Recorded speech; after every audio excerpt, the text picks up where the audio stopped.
Today, I'm sharing something deeply personal: how Diagnosis Day changed our family not once, but three times. These moments were filled with fear, confusion, and love, and I just want to let you know that you are not alone. Hi, I'm Michelle, and welcome back to Caregiver the Health Boss. This channel is about real caregiver truth, emotional, practical, and spiritual, and every heart detail that's in between. So today's topic is Diagnosis Day. These pivotal moments that shift your entire world. So my 4-year-old Jaerah came down with a stomach virus. She had been sick for weeks, losing weight, of course, vomiting, just not feeling well. So after about a month of testing, back and forth to the doctor's office, back and forth to the ER, just everything, the doctors actually thought that she had her appendix was about to rupture. So they did tests. They sent us to the ER. They had her drink some contrast for a CT scan. And after this child drank the contrast, she was a trooper, able to get it down. We stepped over the threshold and she actually threw up all of the contrast. We were told we couldn't have the test. Ultimately, after fighting for the test, we got the test of the CAT scan. The CAT scan led to a MRI, which ultimately led to a cancer diagnosis. There's a lot in between it, but I just remember feeling scared, numb, overwhelmed. We had taken a lot of tests even prior to getting that result from the doctor.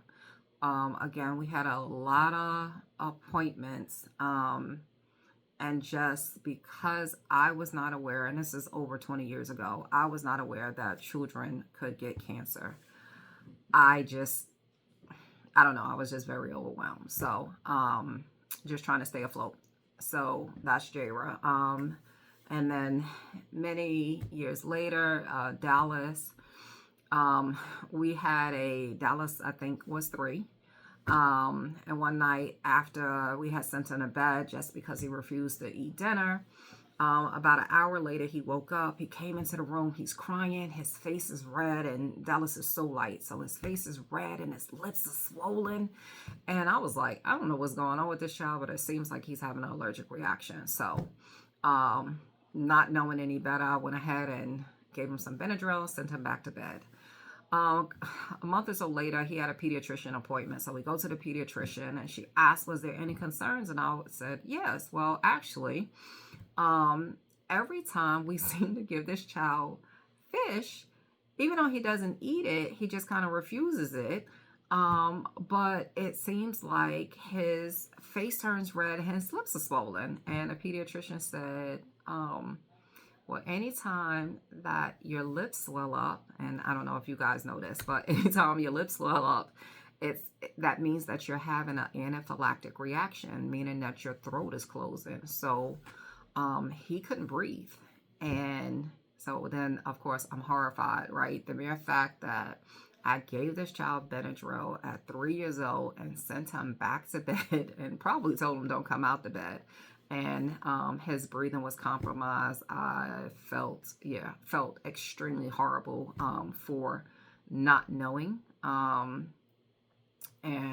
that was ultimately led to some allergy tests, and that's how we found out that Dallas had anaphylactic allergies.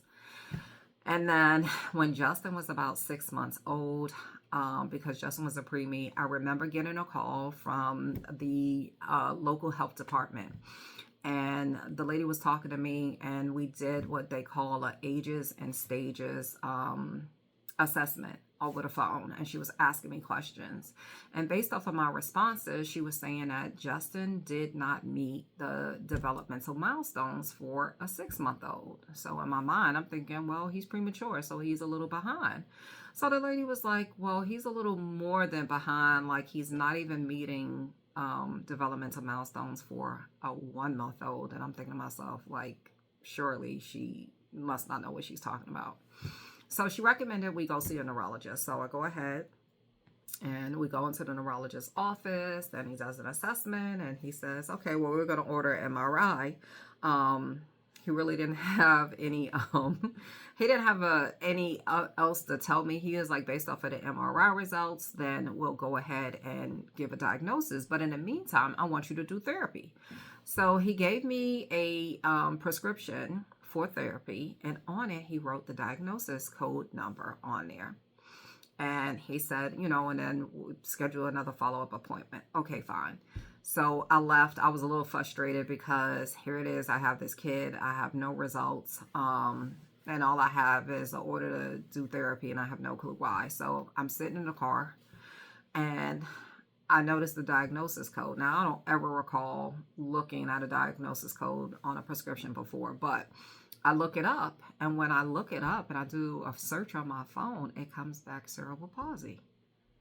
And I'm like, surely that's not what he's saying that this child has, because if he thought that, why wouldn't he say that in the counsel, like at the appointment?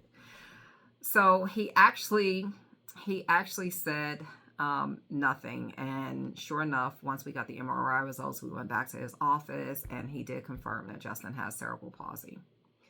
So those are just like the dramatic short version of all three children and how they have 3 different diagnoses and experiences with each one. So I really felt like I needed to capture every detail, everything the doctor said, everything anyone said, just to be able to understand what the diagnosis was and how to best help my children. So that's when the version of the Health Boss Planner just actually started, because I started capturing these notes when Jaerah was diagnosed. Like I said, she was initially diagnosed in 2005, so many years ago. So the diagnosis day doesn't always look like a single moment. It can be a process, test results, appointments, specialists, phone calls, and notes. And it's so much information. And that's also why I wanted to share something that helped me stay organized through it all, which is, again, the Health Boss Planner. So initially when I started in notebooks, but then I couldn't keep up with the notebooks because they was all the same color and everything else. But again, having the Health Boss Planner and keeping it, I have a pocket version and a pocketbook version, and I have a hardcover version. So just having something that I was able to carry around, able to hand to my husband, so we could have that continuity as far as notes and just that handoff that's like really needed. When we were navigating tests, treatments, therapy, and appointments, I realized that I couldn't keep it all in my head. It was a lot to keep track of, even though I was doing a phenomenal job. But there's a lot of details, and the details are extremely important. So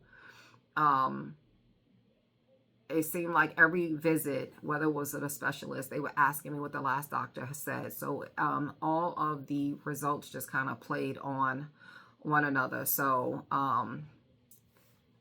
just having it all together, I needed one less thing to cause me to break down, because as I was doing appointments and my husband was working, so I'm there by myself. So it was like the planner became my partner, like my doctor appointment partner.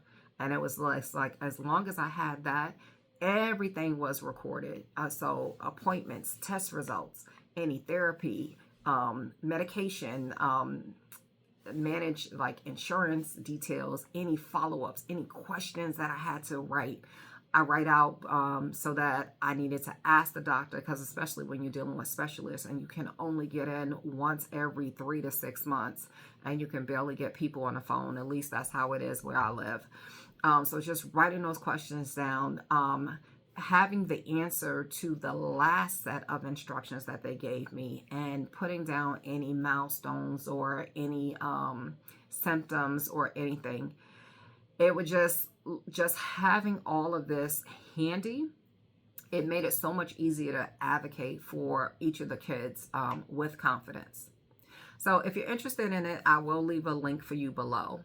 But no matter how the diagnosis came to you and your family, one thing is true. You didn't choose this journey, but you are walking it with, you have to walk it with courage, right? So not just for you, but for your child. So you may have, excuse me, this like just bringing, this is definitely just bringing back memories. So you may have felt shock, fear, sadness, confusion, and also love and fierce determination that you just want to protect your child. So I just want to give a little message to you. So if your diagnosis day still feels heavy, that's okay.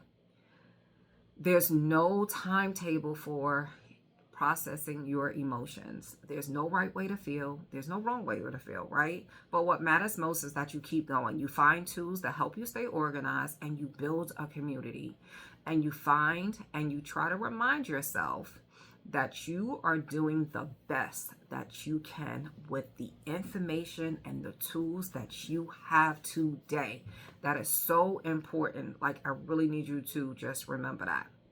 So I love to hear from you. What was your diagnosis day like? What helped you cope through it? Comment below. Your story matters. Someone else needs to hear it. Your story can help someone else that's on this journey, that's new to this journey. So please like, share, and subscribe if this video has helped you. And don't forget to check out the link to the Health Boss Medical Planner in the description box if you want to help get organized and just keep track of all your details. So, Diagnosis Day, even though it changed our lives, it did not stop us. It made us wiser, it made us stronger, and more committed for advocating for our children. So from one caregiver to another, you can handle this journey one moment at a time. All right, until next time, caregivers.